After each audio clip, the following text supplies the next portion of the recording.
Esses setores vanguardistas estão estabelecidos em todo o mundo, tanto nas economias mais ricas quanto nas economias menos ricas. E a rede delas é cada vez mais a força que comanda a economia mundial. O problema é que a maioria da humanidade está fora dessa rede, tanto nos países ricos quanto nos países em desenvolvimento. À luz desses fatos, nós temos duas tarefas no Brasil em matéria de reconstrução industrial.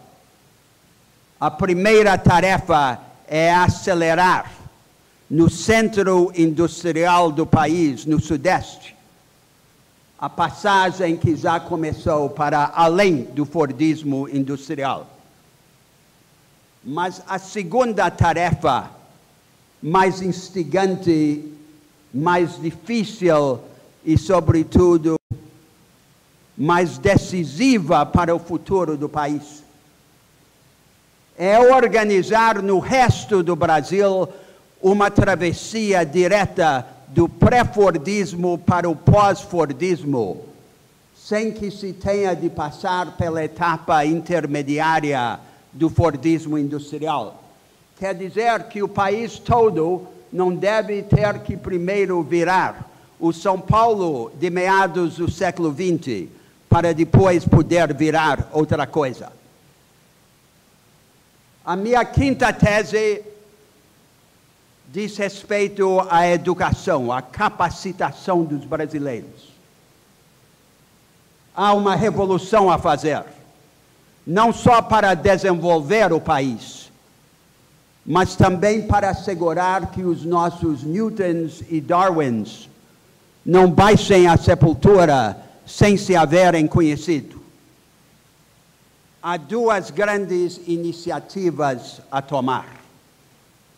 A primeira iniciativa é revolucionar o nosso paradigma pedagógico, substituir um ensino informativo e enciclopédico por um ensino analítico, que utilize a informação de maneira seletiva como instrumento de capacitação analítica em análise verbal e numérica.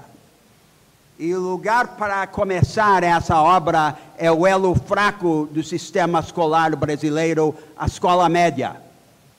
Uma nova escola média que combine o ensino geral, porém de orientação analítica e capacitadora, com um novo tipo de ensino técnico, dirigido a capacitações práticas flexíveis e genéricas, como são as exigidas pelas economias contemporâneas, e não mais focado em ofícios rígidos.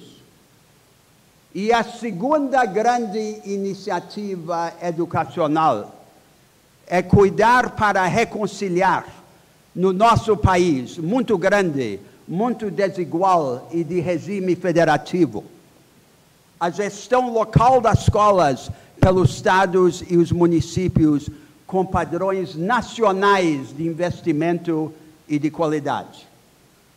Para reconciliar gestão local com padrões nacionais, precisamos de 3 instrumentos: um sistema nacional de avaliação, um mecanismo para redistribuir recursos de lugares mais ricos para lugares mais pobres e um procedimento para associar os 3 níveis da federação em órgãos conjuntos que possam vir em socorro das escolas locais defeituosas, assumi-las, consertá-las e devolvê-las recuperadas. A minha 6ª tese tem por assunto a crise financeira internacional. Historicamente, o Brasil sempre avançou em resposta às turbulências na economia mundial. Nenhuma das economias grandes do mundo está mais bem preparada do que a brasileira para reagir a essa crise.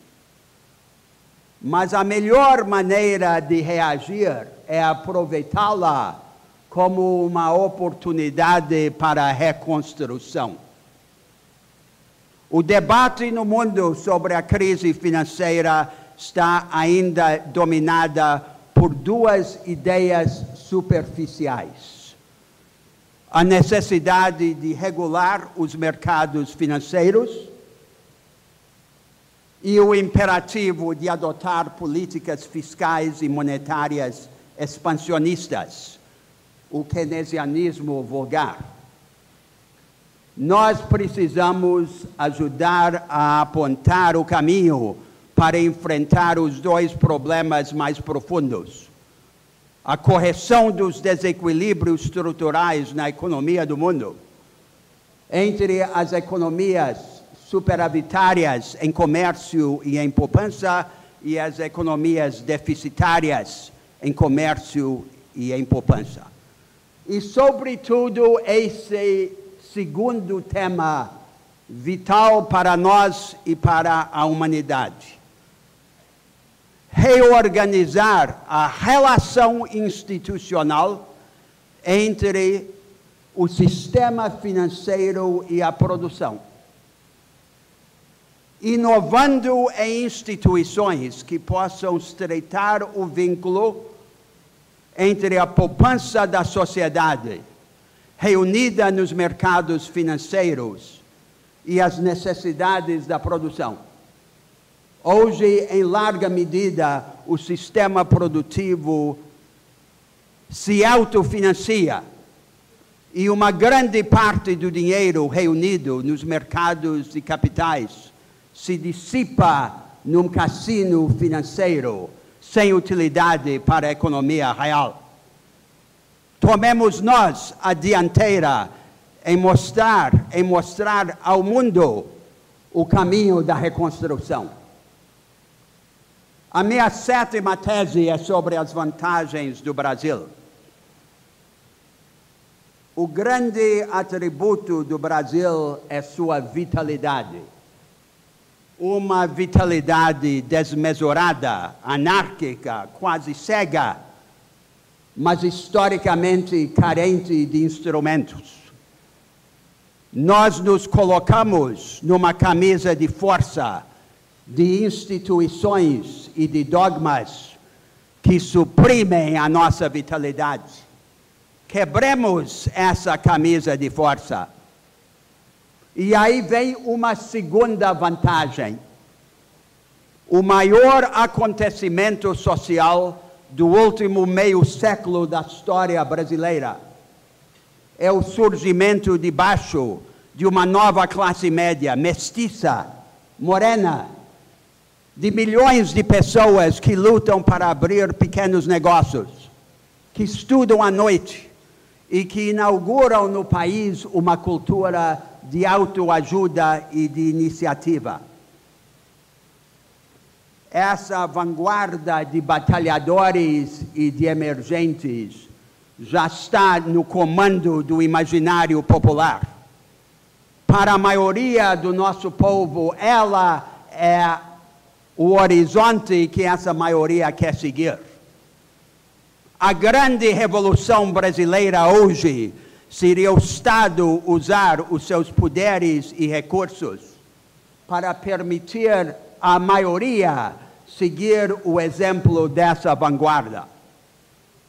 Não será possível sem reconstruir as nossas instituições econômicas e políticas. Essas 7 teses demarcam um caminho de engrandecimento nacional.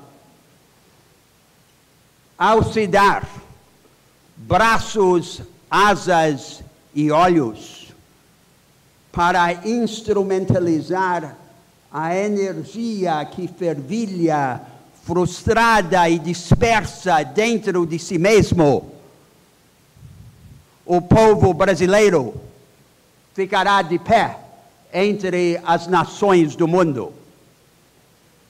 O Brasil se levantará.